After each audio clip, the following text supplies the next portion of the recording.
Hi, hi, hi. Just give me 1 second as I type this in and then we'll start. Okay. Sorry, 1 second.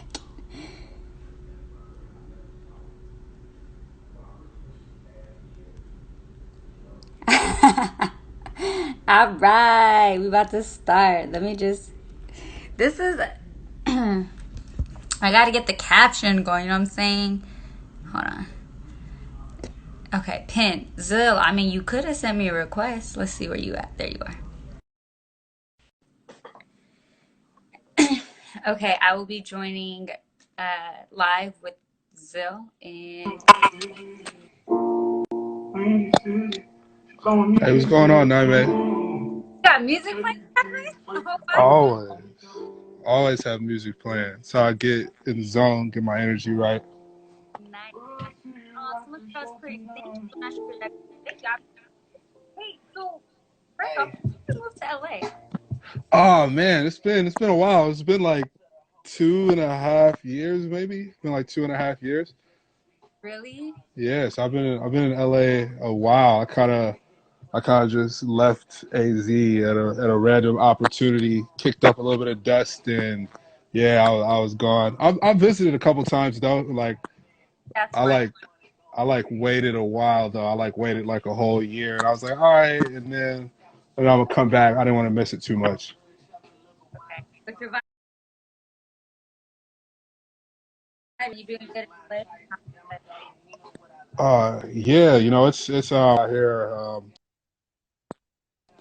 I'm originally from LA, so it's like just a lot of places I had been before and stuff I had experienced, and trying to do some new things, get around some new people, and yeah, it's been pretty fun.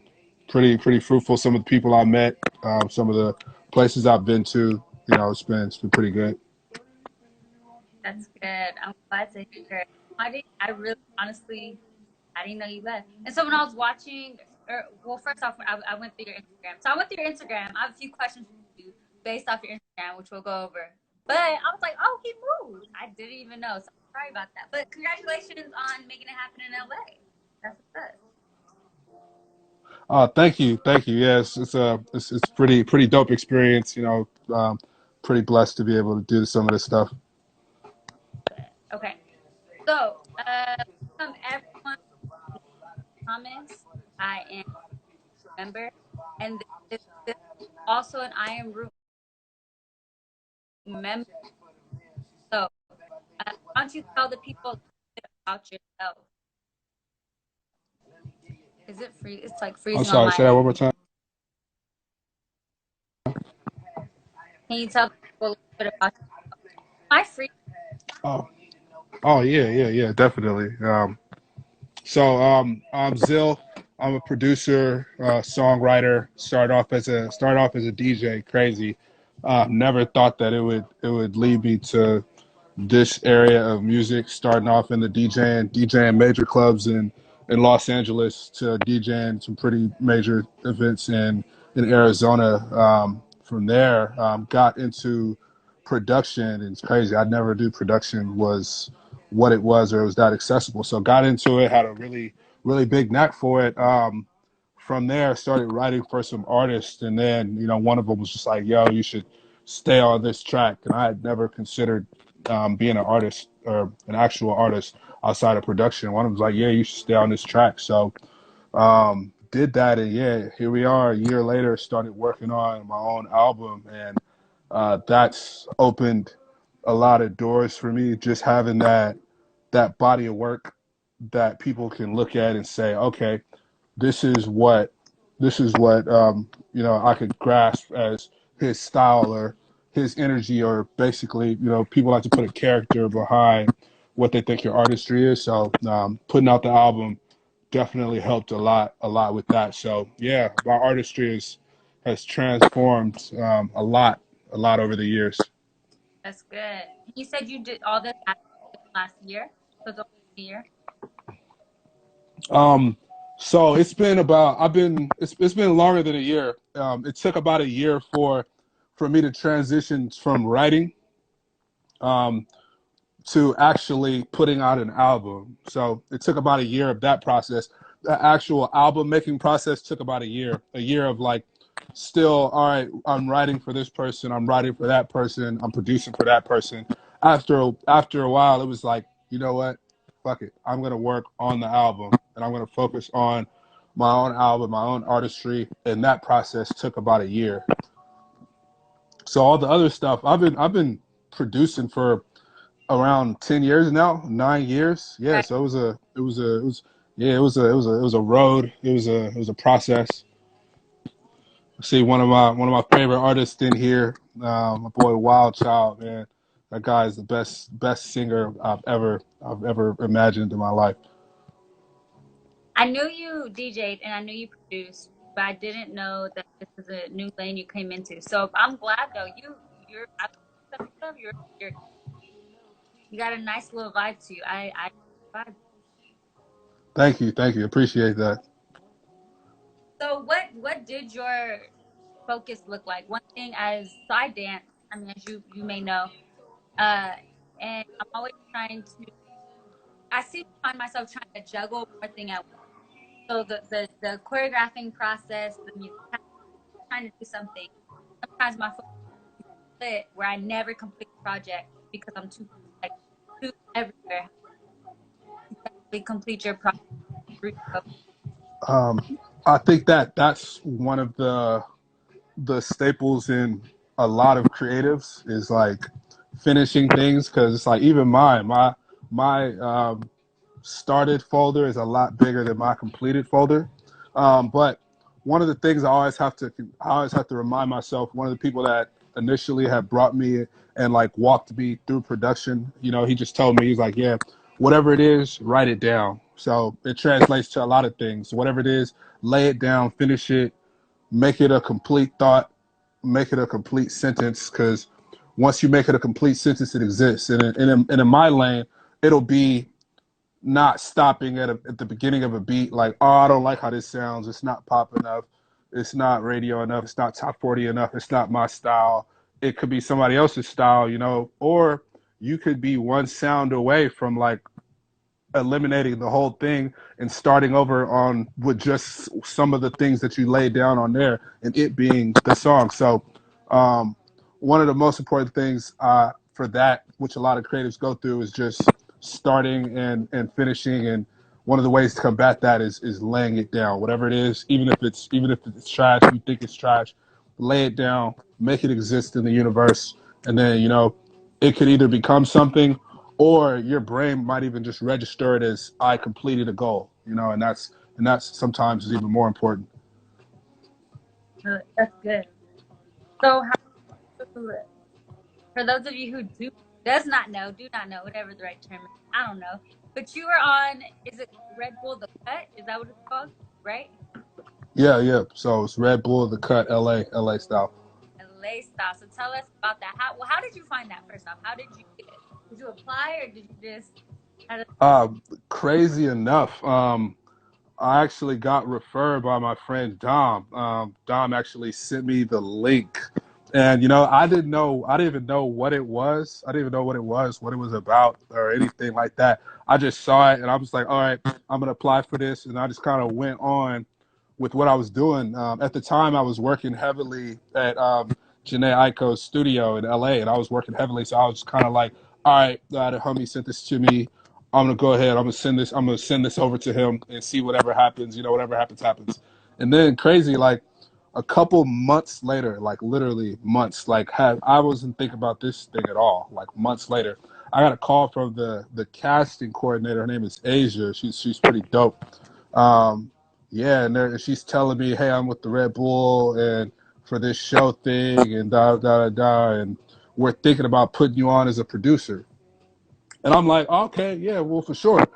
And they're like, yeah, okay, well, the tracks that you sent me, they all have vocals on them. And I'm like, yeah. She's like, are those vocals you? And I'm like, yeah, they are me. And she's like, well, did you produce the tracks? I'm like, so basically, she was like, well, are you an artist? Or are you a producer? Are you faking the funk? Like, what's the deal? So I sent her, I think, two tracks. Like, I think I submitted one or two tracks. And she's like, yeah, so we're trying to put you on as a producer. We want to move you to the next round, but we need to verify if you can even really do this. Send us some more stuff. So I sent them 4 more tracks with my vocals on them too. Like, you know, but they're beats, but they have my vocals on them too. Because, you know, I'm like, I'm not playing with you guys. Like, you know, if you're wondering, here, like, you know, have all of these. And I remember I was at an Airbnb on vacation at the time, like part like lightly smacked, like, you know, just like at a pool, like, oh shit, okay, let me get in business mode a little bit. So yeah, she's like, yeah, we're gonna move you through to the next round. Couple weeks go by, she calls me again, like, yeah, you know, we're thinking about moving you through to the next round again. We really like the sound, and the song that they were really liking was LSD. The Love is Deep. They were really liking that track. They were really liking the vibe, the darkness of it, the energy of it. They're like, yo, you can bring something to us production wise. Like, you know, they're like, we really can vibe with this. And then like you know, I think 2 more weeks go by and I didn't hear from them at all. So I'm like, damn, like, you know, okay, cool. Maybe they moved on, and it's like, all right, I'm fine with that, you know. So I get a call like after those 2 weeks that Sunday night, like, hey, we want you to come in, but we want you to come in as an artist. And I'm like, oh wow, like, okay, well, I'm like, if you guys want to go there, like, we can most definitely go there. So literally, like, they're like, we want you to come in tomorrow, and I'm like, oh, all right, bet. Like, you know, I'll be there for tomorrow for briefing, and yeah, you know, from there it was history. It was honestly one of the best experiences I've had. It was a lot of fun. All the producers were dope. Working with Ye was dope. The artists were dope. The whole thing. Still in contact with some of the producers. Yeah, that was a lot of fun. That's good. That's good. So I, um, that's funny. So you back in LA when they told you like, yo, we want you back, right? You were back in LA, and they said the next day we want you here. No, I was in LA. I was in LA. Like, I wasn't even working on music though. Like, I was in LA. Like, I think I was playing like Xbox or something like that. I was playing some of my friends in Xbox, and, you know, just when I got that call, because it's so sporadic. It was like, it wasn't like check your phone tomorrow. We're gonna hit you up. It was like we'll let you know, like, you know, kind of thing. And yeah, you know, that last call, like, hey, you know, we want you to come in as an artist. And they were talking to me the whole time as a producer. So, you know, they were like, you're gonna be a producer on the show. We're not gonna have you on as an artist. And it was just like that last call, they're like, yeah, we vibe with LSD too much. You know, it's like, we want to bring you on as a producer, as an artist, and we're gonna get a producer to come and work with you because we gotta have you on for this stuff. Like, so yeah, I was in LA already, you know. I wasn't super ready though. I didn't get a chance to get like a cut or anything like that. You know, I didn't get a chance to like knock out wardrobe, nothing, like, you know. But it was just like, yo, get ready. Are you ready tomorrow? And I'm like, yeah, for sure. Like, I can be ready. Like, that's one of the things, you Man, know. it's important. So when I was on Mercury, one thing we used to always jokingly say was like, stay ready so you ain't get ready. And it's Yep. real though. It's real. Like, you Yep. never know at what time they're gonna call you up like, hey, I heard this, I need you to be down here like tomorrow. Can you come? Like, so good for you though. I'm glad you were mentally prepared at least, right? You were mentally Yeah. Yeah. You know, that's the biggest part, is being mentally prepared in a situation like that. You know, anything could be going on. And it's just like, we're about to put you on TV in front of this many people. Are you ready to go? And there's no like, I don't know. It's none of that. It's like, yes. The only answer is yes, like in that kind of scenario. right. Did- Were you allowed to like accept and stuff? You went through some of the process, contract sign and stuff. Were you allowed to say going on television show or no? No, definitely. It was NDA, non-disclosure. They pretty much told us don't mention anything from day one. You know, even on it was like, don't tell anyone that you're even applying for this. While you're participating, you can't post any social media here. And they were basically like, they had a bunch of photographers and videographers there, and they sent us press kits, and they told us, they're like, look, we have people, and they're gonna send you press kits. Like, so they were like, there's no need to post anything of where you're at or what you're doing, nothing. So it was all NDA, non-disclosure, because they wanted it to drop. They wanted everything to drop and it be released as a new show at the same time. So, and I shot that last year, like literally summer of like last year summertime, maybe like June, July. Like And then it's just now coming out. just now coming out. Yeah, they just started sending us 8 updates in like December of just like, all right, it's done. We're about to start rolling out the press kit for because there was one in the UK too, and that one came out before. I think that one came out in like February. So they were like working on that one, the press kit for that one, and then like, started working on ours. Yeah. Okay. So is there still some things you can't like disclose? You can't talk about? Mm, not really. I pretty much could disclose everything. Probably some of the interactions with the artists, like, they probably want us to leave those or the questions that they were asking to get certain answers. They would probably want us to leave those alone a little bit, but for the most part, everything's pretty transparent as far as what they wanted us to see and what they wanted the viewers to see. Okay. So if you can, one of the questions I'm curious about, because I know like anytime I watch dance shows and I, people who've been on the shows, they always take out some stuff. So I'm curious as to what didn't make it to TV. So, you know, in my case especially, there's a lot, like um, they asked a lot more questions, and just knowing TV and media and knowing how they work, they asked a lot of questions that they weren't going to put in just to have you say certain things on the show.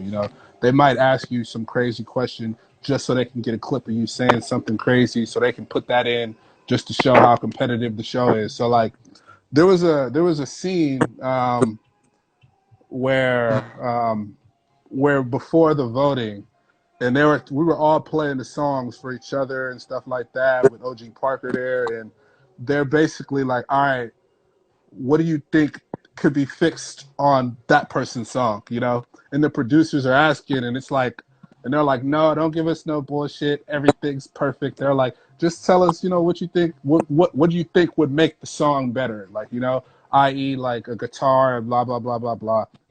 And they were asking questions like that, and that was like a real tiptoe answer because it's like you on TV, you don't want your face to look a little funny, because it could be like someone could be like, "Yo, that song is great," and they can just have a clip of you like, they can have a clip of you looking funny or something like that, and just paint that narrative. So stuff like that. But one of the main ones that I was kind of worried about was when me and Ye were working. Me and Ye were actually working very well together.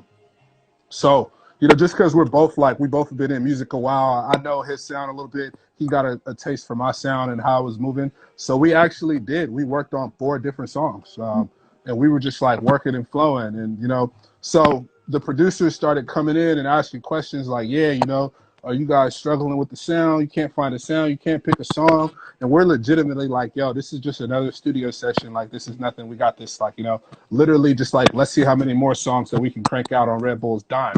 Like, but it's like they're producers, so they're like kind of coming in like, all right, it kind of sense the energy that they were going to try to paint it like, all right, Zill and Ye are having trouble picking a song. Yeah. Like, it kind of Which seemed like they were did they do were that.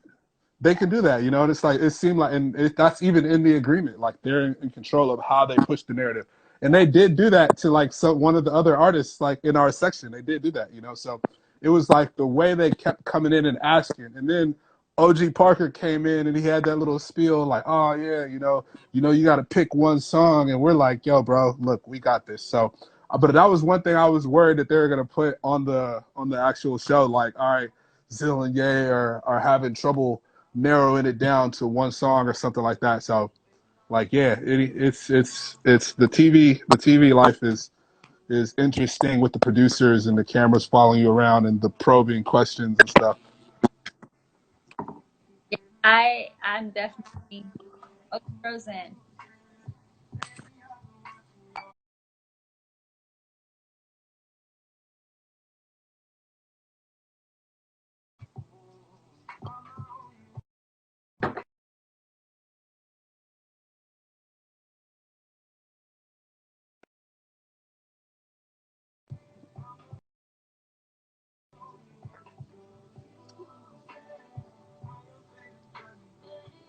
I don't hear you. I see you. I see you moving. I don't hear you.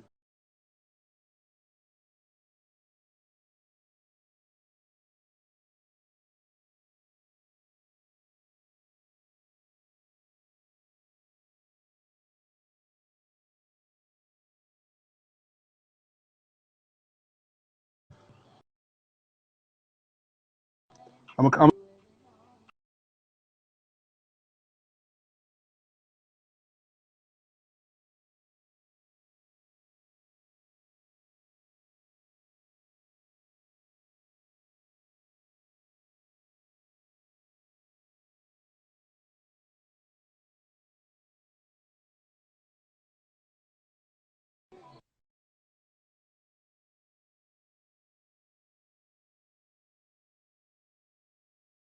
Want us to be great. It's translation. Okay. What did you learn about yourself during the show? um how long I've been around the media and that experience, it was like when I first got the call, I thought it was going to be different. I thought it was going to be like more nerve wracking, but it was like actually something that I felt like I had been prepared for. You know, I didn't get on the camera and like say something that I wasn't expecting I was gonna say, or say something like off brand. So like one of the things I learned was that I'm pretty used to pressure situations where there are no like do overs, basically, or where other people control the do overs. So that was one of the things um, I learned about myself, just like a confirmation on that. You did look comfortable. You looked very comfortable.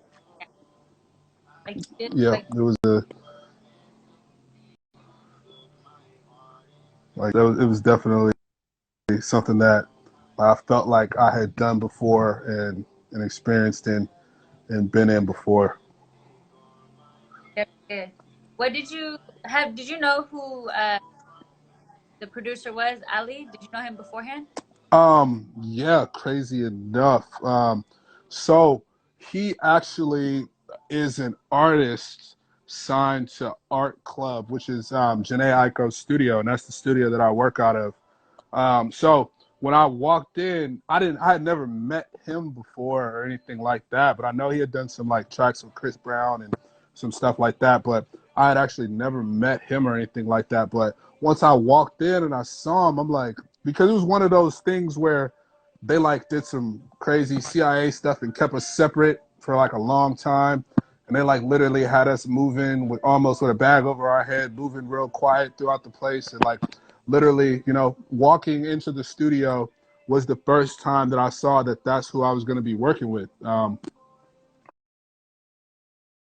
So like, yeah, when I saw him, I'm like, man,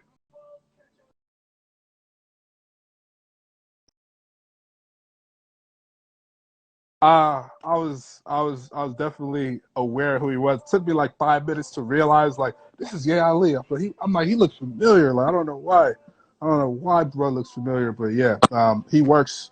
I don't think he's still aligned with that, but he was signed to Art Club for a while. So I had seen his picture and heard some of his tracks just with some of the artists that I was working with in that studio. That's dope. Okay. And what did you learn about working with? I feel like they'll vibe really well together. Wait, what are you drinking? If I could.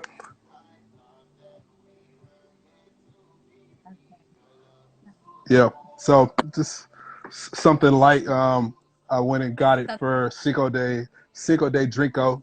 I figured this would be a good time to recrack it. Nice.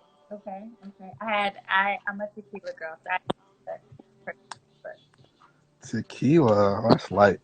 Light tequila or dark tequila? I actually prefer dark, but I'll drink either one. But Yeah. I'm at this place in my life. I don't know if it's like I'm older or what it is, but I can't do cheap tequila anymore. You could taste the Fair. difference. No. You Yeah. could really taste the No, that's fair. pain. But what did you learn about working with your partner? Like What how up? do you work? Um, I've been working with people for a while. Like Mostly as the producer, I produce myself, so I don't work with too many producers that are just like, here's a beat and hop on it and do what you do. But not with him. He's an artist too. He's an artist, and I'm also a producer. So it was basically very even. It felt like one of the sessions that I would have. He ran his sessions the way I would run my session. It was just like, yo, let's run through tracks. We'll see what we like. Okay, this is one that we like. All right, bet. Start humming. Someone started humming some shit. And then it's like, all right, and I started putting some stuff together, and he started putting some stuff together with the lyrics and stuff like that. So that process was actually very similar to how I actually run my own sessions. So it was nothing like extracurricular out of the ordinary there. So that's and I feel like how I work is the best way to work. And so I was pretty relieved that he runs his that way. I know there are some producers or artists that need total autonomy, total control. And it's like, I'm not like that. I'm like, if you got an opinion, let's hear it. We might not use it, but at the least let's hear what you got to work on. So, with him, it was very, very seamless. Like if they gave us 15 hours, we could have completed 4 tracks. Like we could have did a little EP together or something like that. I mean, you never know. Maybe something together. Yeah, If yeah, you're still in contact. um, we're still in contact. And we talked about the new song, and it's the new song is doing numbers on Spotify. It's doing numbers, doing pretty well. I've had some people hit me up just seeing his name and my name together, just give me what that's about, stuff like that. So definitely open to that. Tell the people what song it is and where they can find Oh, so the song is called Teflon. You can find it on my Spotify, which is in the link in my page, or you can find it on RedBull.com, Red Bull Studios, and you can find that. You can find the whole project, all the songs that everybody collaborated on. You can find my episode, season 2, episode 3 of the Cut LA. You can hear all of that. But the song that me and Ye Ali worked on is called Teflon. Little summer vibey banger. it. So I saw your IG and where's your favorite place to listen to new music? Where's your favorite new music?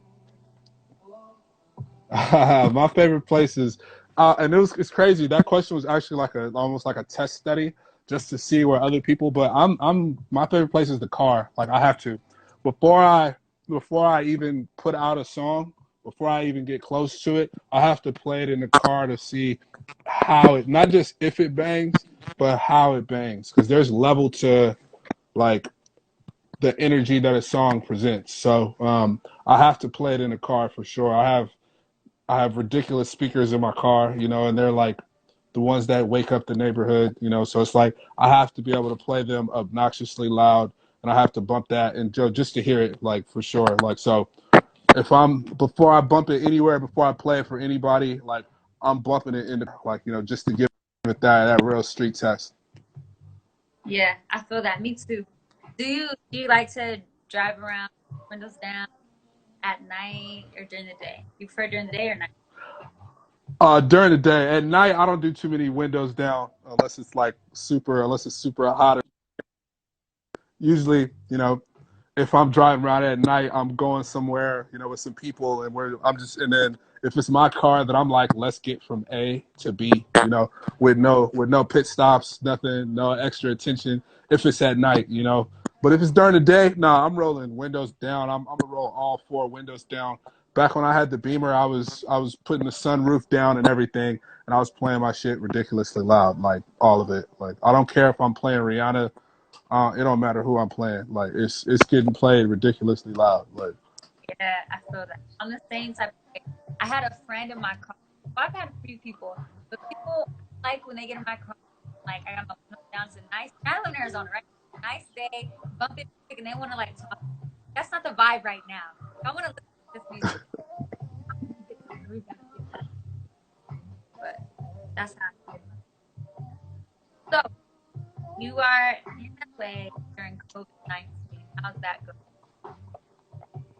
um, for me, you know. with all due respect to the situation, this shit is lovely. I love it. Like honestly, like you telling me I get to lock inside, you know, I get to lock inside and only focus on music. Like this is amazing. I feel like it was just like a gift from God. Like it's just like the amount of research I've been able to do, the amount of reaching out I've been able to do, and the amount of like actual studio sessions I've been able to have, of course, social distancing are amazing. You know, compared to when LA is actually open and people are like, oh, I can't come through today.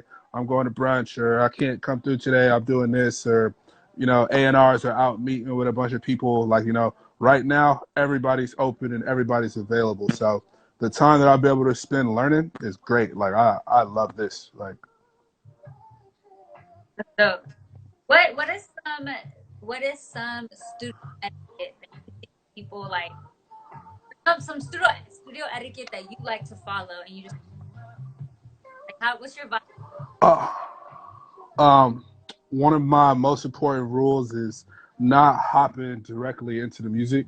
So if it's my studio session, whether I'm having a producer come through or whether I'm producing for somebody, I never hop directly into my music or the music that we're going to be working on. Like they might come through and you know they might roll a blunt or something like that, or I might pour up or something, but I'll generally always play something else first, somebody else. I'll throw on some Weekend, you know, and then talk for a second. You know, just communicate. Like, how is your day going? Like, where's your head space at? Like, you know, what are you feeling? Like, where could I go with you today musically? You know, and it's like I I use that to figure out like where the artist is or where the producer is, because you know I gotta be comfortable to be creative. You know, it's like if I'm not comfortable, then I feel like I'm just clocking in, and I might just give you exactly what you came for and not like above and beyond, or not I might not be able to tap into that extra area. So rules is that like I don't start the studio right away. I usually start with like some music or some sort of topic that's like big going on. I might talk about some shit like if I was having a studio session today, I would definitely talk about that whole Earl Thomas situation. You know, I'd pick their brain on that just to you know see what they think, get their thinking juices flowing. That's one of the main rules. As far as the other rules, the second one is take it seriously. You know, I don't do non-serious studio sessions like you know artists coming through and just blah blahing on the mic. It's like nah, bro. You're either working towards something or you know we're chilling. We can chill. You can smoke. We can just chill and not do that. But those are two of my big rules right there. But who's your favorite person? Like, favorite artist and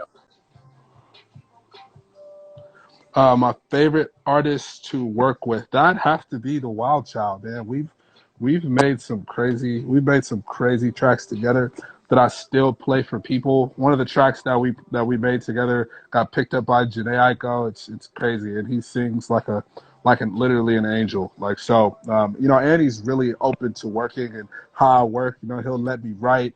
I'll let him sing. You know, we'll compromise on a lot of things. You know, and we'll try stuff. You know, it's not like he's not one of those people that's scared. If he might do something that I ask him to do, and it might sound terrible, and we will be able to move on from that and actually get back to work and be like, all right, we didn't like that, but there's no like resentment. There's no like, oh, the last thing you told me, I didn't like it, or there's no for me like, yeah, the last thing you sung, I didn't like how you sung it, so I'm not gonna give you this energy. So Wild Child is for sure. That's one of my favorite people to work with. You know, every time I sit down with him, we're making some heat. You know that could be played anywhere. all right. How old are you? I just turned 27 in September. You'll be 28 in September. 28. Yep. Do you have plans for your birthday?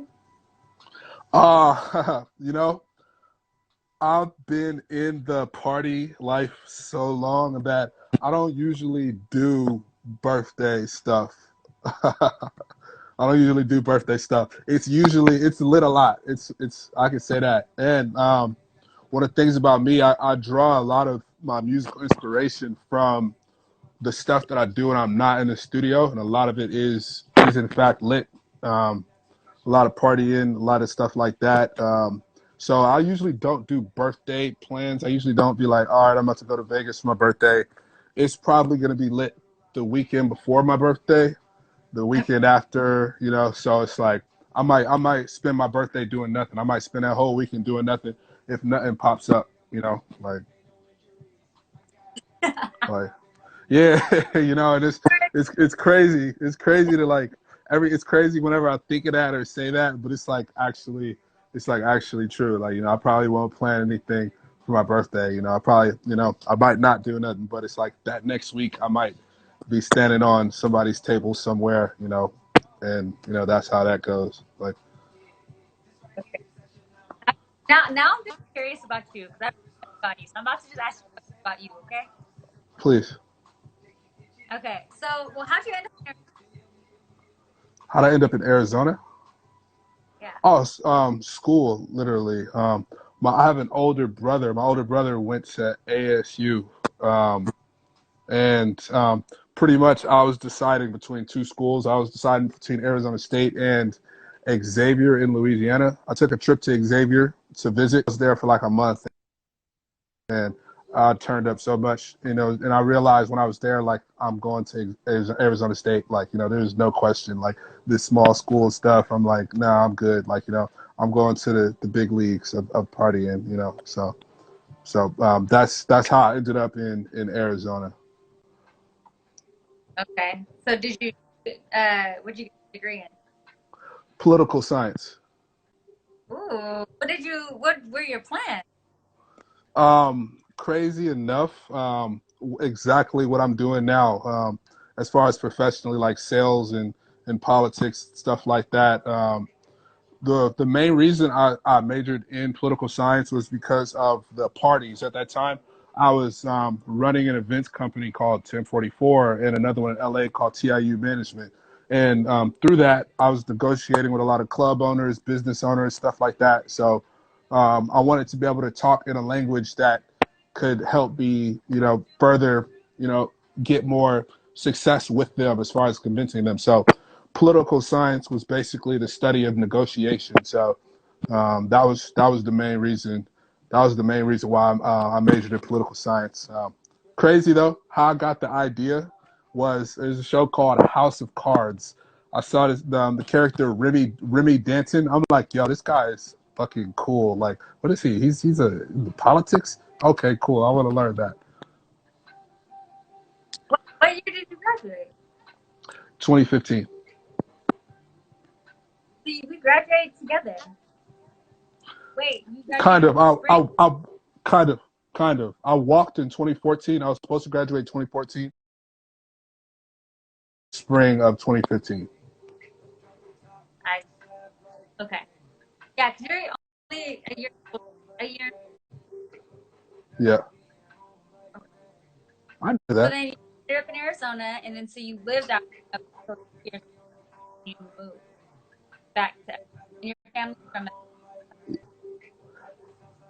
Yeah, my family's from LA. My whole, you know, it was just I got an opportunity out here, and it was like, yeah, all right, it's time to go. Well, what are your next steps?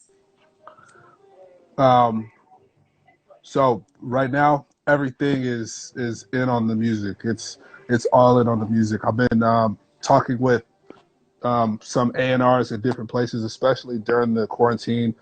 Talking with some A&Rs at Warner, A&Rs at Sony, just like vibing with them and, you know, setting up meetings for when this gets out, and also having like playlisting meetings and stuff, like just to work on that. And then, but right now, like the next month, everything is focused on promotion.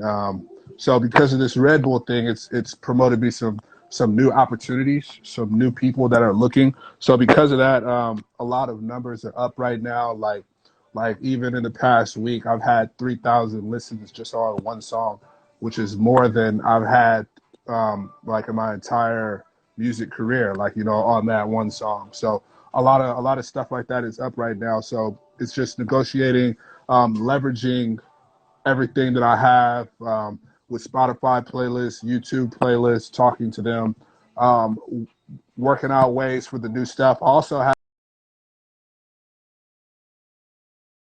two other videos that are not out yet. And I'm pretty excited though for both of those. And then I have one more that I was have shot, and I'm I didn't hear so what you mad. said. That's one of the only things about the virus that I lost out on. I said one of the only things I lost out on with the whole virus was, this other video, for I shot it to I have a video to Vibe Alone already done. So there's a video to one of the album tracks, Vibe Alone. It's already done. I shot that a while ago, with one of my guys, Jazz Gold. Funny, Dom is actually has a cameo in it. So a video to Vibe Alone. I have a video to Love Is Deep, which is another one of the tracks on the album, and that's one of my favorite tracks. That one, like, pretty much is very definitive of my actual music character. And then I was supposed to have a video to I was supposed to have a video to a Vibe Alone remix. So a remix to Vibe Alone. I was supposed to have that, but I ended up not getting it because of the quarantine, because the studio didn't want us to come in, and we hadn't booked it yet, thankfully, but we had a whole white room studio. We were supposed to have all that set up, but there's a Vibe Alone remix that's going to come out with my guy Eyes. And Eyes is who shoots like Janae Aiko's videos, and he shot some with Migos and stuff like that. So I got him into music, and he's basically going to be coming out and doing some stuff. And we're going to shoot a crazy video Vibe Alone. So that's pretty much the next steps. Working with talking to the A&Rs, getting the Spotify numbers up, getting on playlists and things like that. And then I got two videos already done. They're just sitting and waiting. They're literally sitting and waiting for the right moment, you know, to get those out. And then as soon as the quarantine's over, we're going back to work on the Vibe Alone track, the remix, and getting that video out. I feel it. I feel like that's like a good thing. Whereas artists, you have so much content, you're literally just waiting for the right time to drop it. Because I have stuff too on my way. Hey, if you ever need a choreographer, you know, dance or whatever, you know, I don't do them ratchet. You know, I try to keep it classy, but you know, and I know things here and there. So if you ever need I will definitely need a dancer in the future. I definitely will need a dancer in the future, like 100%. all right, hit me up. Last question. What is your actual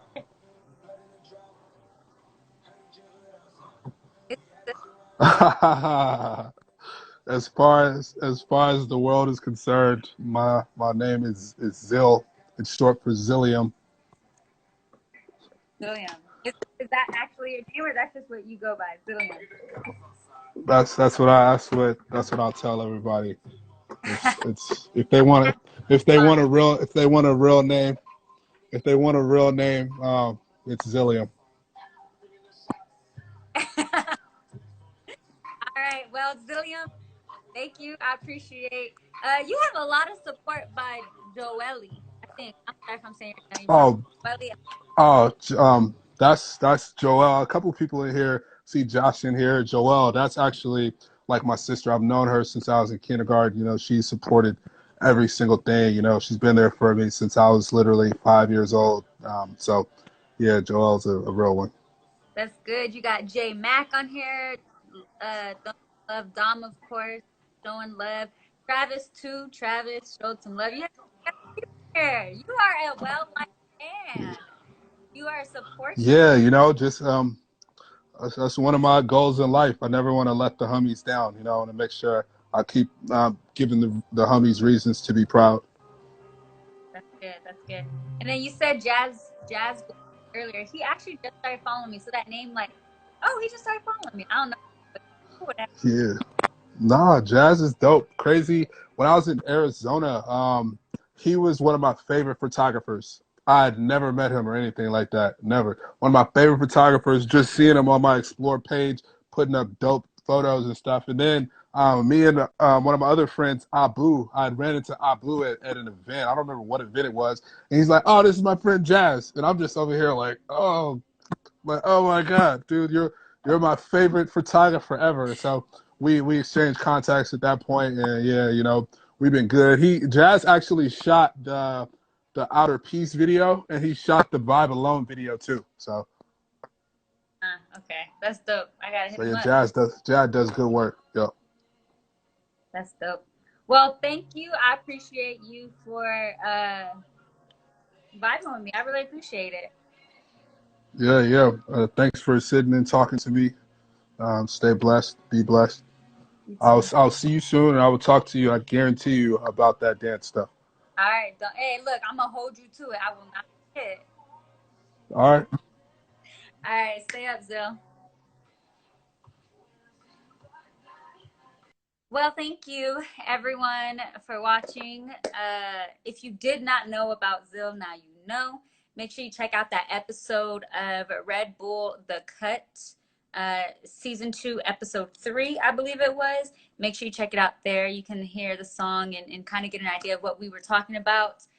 Also, remember, if you are interested, we are still in midst of COVID-19, so we are accepting donations. You can donate. I used to have it on here on the little comment thing, but you know, Instagram wants to play games. But you can donate through Cash App at Am Root LLC, or you can go to iamrootco.com/about, and you could donate there too. And your donations literally just helps the business keep running, and it helps us support our artists like Zill and other artists. So thank you, everybody. If you can do me a huge favor, for those of you who are consistently watching these, because I know some of these names I keep seeing, can you please hit us up in the DMs and let us know who are some artists you want to see me talk to specifically, who are some artists you want to hear from.